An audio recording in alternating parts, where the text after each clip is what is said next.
Hello friends, Educare Study Wiz में आपका स्वागत है। आज हम लोग पढ़ेंगे 10th क्लास का मैथ चैप्टर फर्स्ट वास्तविक संख्या यानी कि रियल नंबर।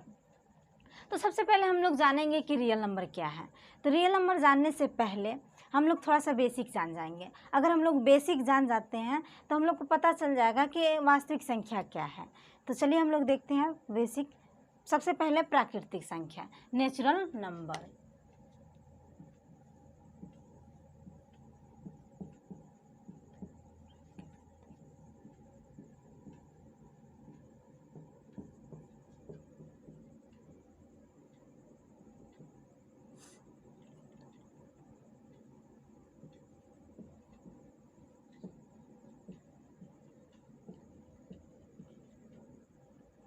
Natural number. तो प्राकृतिक संख्या क्या है? तो गिनती की संख्या को प्राकृतिक संख्या कहते हैं, या जिसे गिना जा सकता है उसे प्राकृतिक संख्या कहते हैं, या फिर जो एक से स्टार्ट हो उसे प्राकृतिक संख्या कहते हैं। ठीक है, जैसे एग्जाम्पल में देखिए 1 2 3 4 5 डैश डैश। ठीक है, अब हम लोग जानेंगे पूर्ण संख्या। पूर्ण संख्या होल नंबर। सेकंड नंबर पूर्ण संख्या,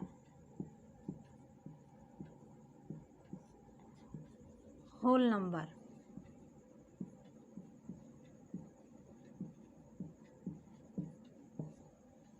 तो पूर्ण संख्या क्या है? तो प्राकृतिक संख्या के पहले जीरो आके लग जाता है उसे हम लोग पूर्ण संख्या कहते हैं, या जो जीरो से स्टार्ट हो उसे पूर्ण संख्या कहते हैं। देखिए जीरो, एग्जाम्पल में 0 1 2 3 4 डैश डैश। ठीक है, अब हम लोग जानेंगे प्राकृतिक संख्या जान गए, पूर्ण संख्या जान गए। अब हम लोग जानेंगे कि सम संख्या क्या है, इवन नंबर। सम संख्या, इवन नंबर।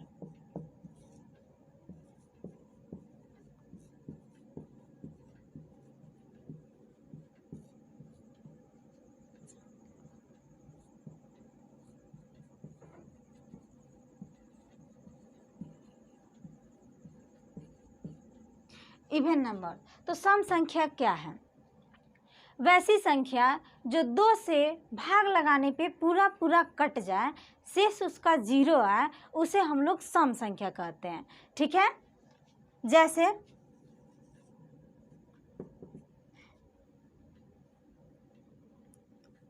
2 4 6 8 10 dash dash. अब हम लोग जानेंगे विषम संख्या, ऑड नंबर। देखेंगे ऑड नंबर। ऑड नंबर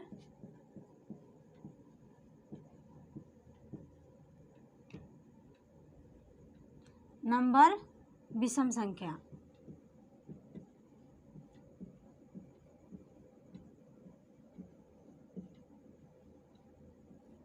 विषम संख्या। तो विषम संख्या क्या है?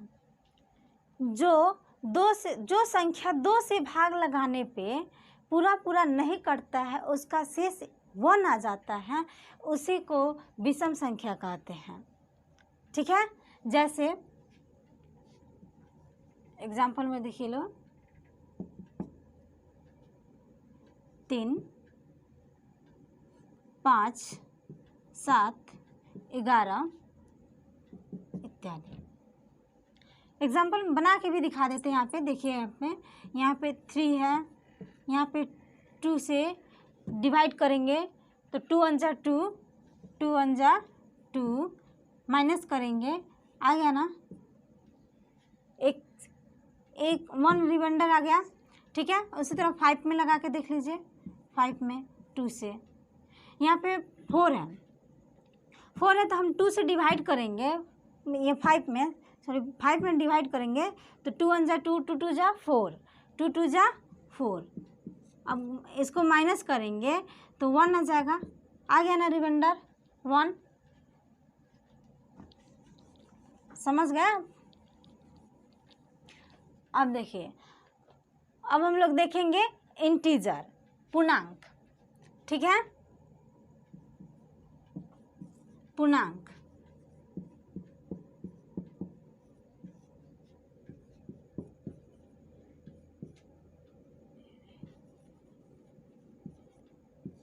इंटीजर, तो पूर्णांक क्या है?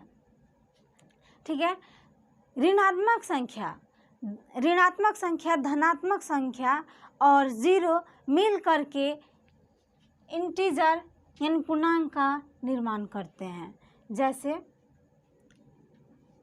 जैसे देख लीजिए, यहाँ पे जीरो है, जीरो, जीरो के बाद 1 2 3 4 5 डैश डैश, 1 -2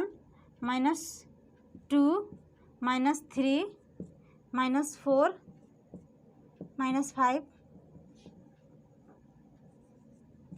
डैश डैश।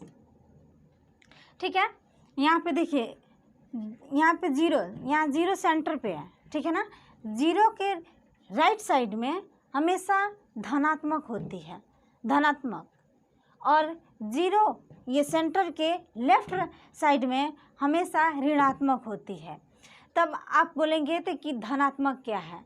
तो धनात्मक जो जीरो से बड़ा हो, जो संख्या जीरो से बड़ा हो उसे धनात्मक संख्या कहेंगे, और जो संख्या, जो नंबर जीरो से छोटा हो उसे ऋणात्मक संख्या कहेंगे। ठीक है, समझ गए आप? धनात्मक और ऋणात्मक, धनात्मक का इंग्लिश होता है पॉजिटिव, और ऋणात्मक का इंग्लिश होता है नेगेटिव। देखेंगे प्राइम नंबर, अभाज्य संख्या, वैसी संख्या जो स्वयं से कटे या फिर 1 से कटे। ठीक है, जो वैसी संख्या जो स्वयं से कटे और 1 से कटे उसे अभाज्य संख्या कहते हैं। ठीक है, जैसे 2 3 5 7 डैश डैश। ठीक है, अब हम लोग प्राइम नंबर जान गए, अभाज्य संख्या। देखिए, हम लोग जानेंगे कंपोजिट नंबर क्या है, भाज्य संख्या क्या है। वैसी संख्या जिसका गुणनखंड 2 से अधिक हो, वैसी संख्या जिसका गुणनखंड 2 से अधिक हो उसे भाज्य संख्या कहते हैं। ठीक है, जैसे देख ले रहे हैं हम लोग 4, एग्जाम्पल में 4 6 8 डैश डैश। देखिए, 4 का गुणनखंड 4 1 से भी कटेगा, 2 से भी कटेगा, 4 4 से भी कटेगा। ठीक है, ये देखिए 6 1 से भी कटेगा, 2 से भी कटेगा, 3 से भी कटेगा और स्वयं से भी कटेगा। ठीक है, और 8 2 से भी कटेगा, 1 से भी कटेगा, 4 से भी कटेगा और स्वयं से भी कटेगा। ठीक है, तो इसलिए ये 4 6 8 ये भाज्य संख्या है। ठीक है, अब हम लोग देखेंगे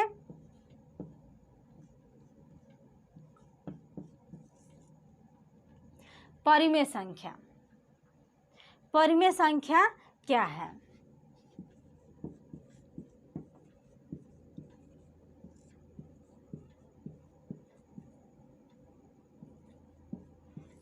परिमेय संख्या, रेशनल नंबर।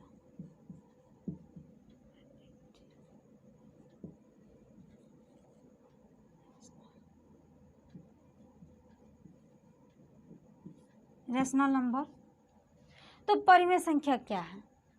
जिसे P/Q के रूप में लिखा जा सकता है उसे हम लोग परिमेय संख्या कहते हैं।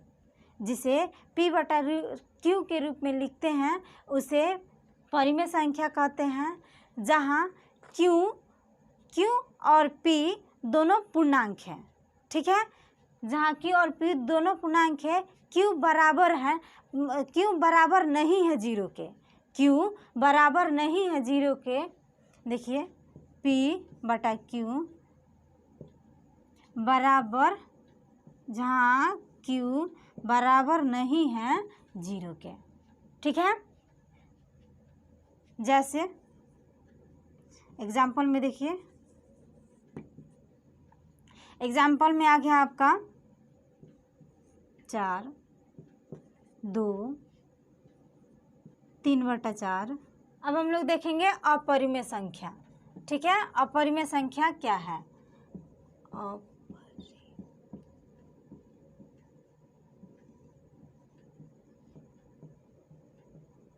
अपरिमेय संख्या, इरेशनल नंबर।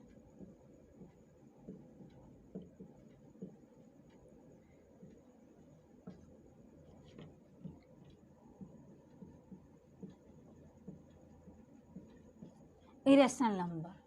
तो परिमेय संख्या का जस्ट अपोजिट होता है अपरिमेय संख्या, जिसे p/q के रूप में नहीं लिखा जा सकता, जिसे p/q के रूप में नहीं लिखा जा सकता, उसे अपरिमेय संख्या कहते हैं।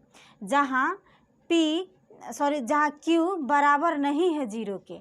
ठीक है, जहाँ q बराबर नहीं है 0 के।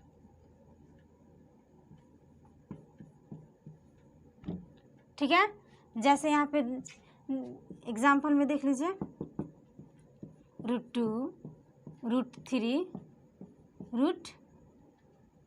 √5 ... ठीक है, हम लोग अपरिमेय संख्या जाने, परिमेय संख्या जाने, प्राकृतिक संख्या जाने, सम संख्या जाने, विषम संख्या जाने, पूर्णांक संख्या जाने और पूर्ण संख्या जाने। अब हम लोग चलते हैं वास्तविक संख्या पर। ठीक है ना। अब वास्तविक संख्या क्या है?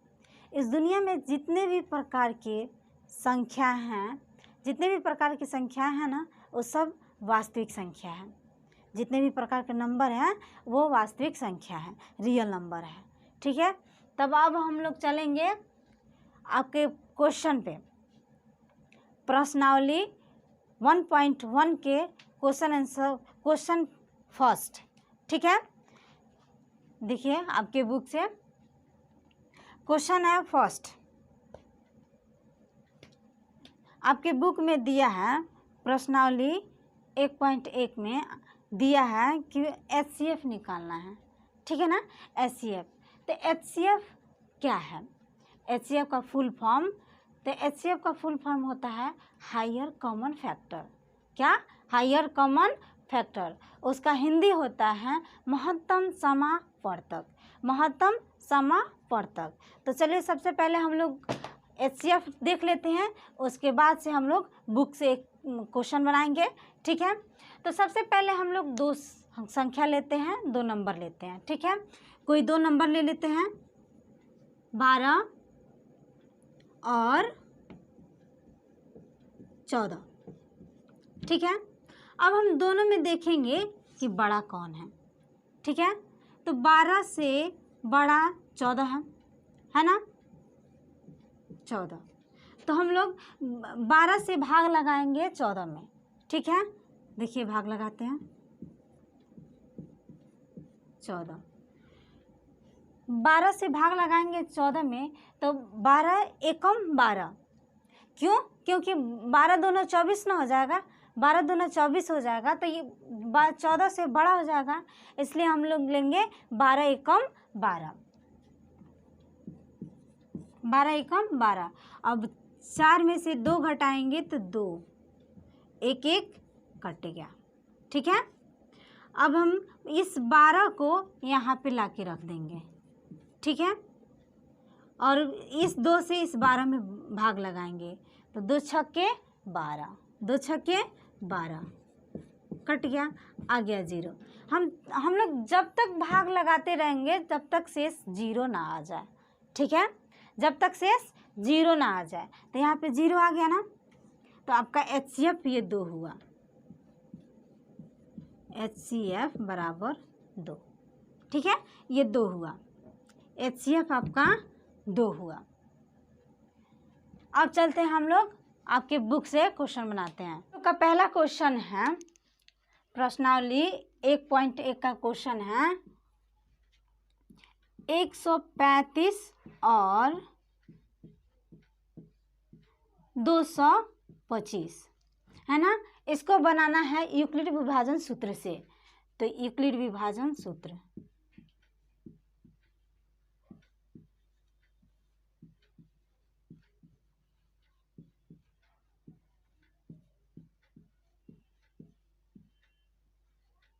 ठीक है। तो यूक्लिड विभाजन सूत्र होता है ए बराबर बी क्यू प्लस आर। ए आपका भाज्य हुआ, बी भाजक, क्यू भागफल,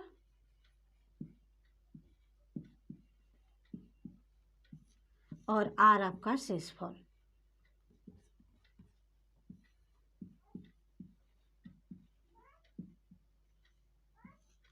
आर आपका शेषफल। तो भाज्य बराबर भाजक गुने भागफल प्लस शेषफल।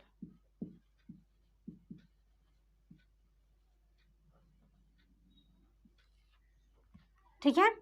अब हम लोग इस क्वेश्चन को हम लोग सॉल्व करेंगे। ठीक है, इस क्वेश्चन को हम लोग सॉल्व करेंगे। तो हम लोग पहला क्वेश्चन को सॉल्व करेंगे। ठीक है, तो देखिए यहाँ पे जो बड़ा होता है ना उसको ए मानते हैं, जो बड़ा होता है उसको ए मानते हैं, जो छोटा होता है उसको बी मानते हैं। ठीक है, यहाँ पे ए के जगह पे बड़ा कौन सा है, 225 लिख दिया ना, 225 बराबर, ठीक है, 225 बराबर 135 गुने, एक बार में हम लोग गुना करेंगे 135 में, एक से गुना करेंगे हम लोग तो 135 है ना आएगा। अगर 2 से ज़्यादा कर रहे हैं लोग गुना तो 225 से ज़्यादा आ जाएगा, इसलिए हम लोग इसको एक ही बार में गुना करेंगे। एक बार में 135 और 225 में से 135 घटाएंगे तो हम लोग का शेषफल 90 आएगा। 90। उसके बाद से इस 90 को हम लोग ला के यहाँ पे लिख देंगे। ठीक है, इस बी के जगह पे, और 135 है वो आ जाएगा ए के जगह पे 135। अब हम लोग 90 को 2 में गुना करेंगे, 90 को 2 से गुना करेंगे तो 180 आ जाएगा, तो 135 से ज़्यादा हो जाएगा ना, इसलिए हम लोग एक के बार में इसको भी लेंगे। एक बार में लिए तो आपका शेषफल आ जाएगा, इससे घटाएंगे तो 45 आ जाएगा। 135 में से 90 को घटाएंगे तो 45 आएगा। इस 45 को हम लोग फिर से बी के जगह पर लिखेंगे।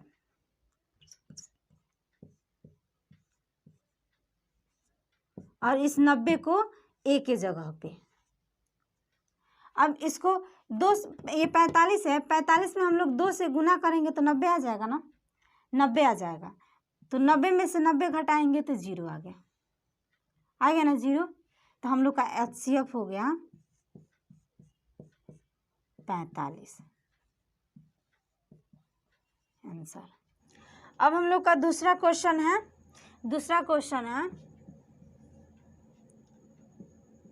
196 और 38/0 है ना। तो इसमें बड़ा कौन है, इसमें देखिएगा छोटा और बड़ा कौन है। तो छोटा कौन है, 196 छोटा है 38/0 से। ठीक है ना। तब हम लोग इसको सूत्र पे बैठा के बनाएंगे। तो यूक्लिड विभाजन सूत्र क्या होता है, ए बराबर बी क्यू प्लस आर होता है ना इतना। तो हम लोग एक किसको मानते हैं, जो बड़ा होता है, ठीक है ना। तो 38/0 यहाँ पे लिख दिए। और बी किसको मानेंगे, 196 को, जो छोटा होता है उसको बी मानते हैं ना। अब हम लोग गुना करेंगे तो 196 में 195 से गुना करेंगे आप तो 38/0 आ जाएगा। ठीक है, तब 196 में 195 से गुना करेंगे आप तो कितना आ जाएगा 38/0। 38/0 में से 38/0 घटाएंगे तो 0 ना आ जाएगा ना 0। तो आपका HCF कितना हुआ,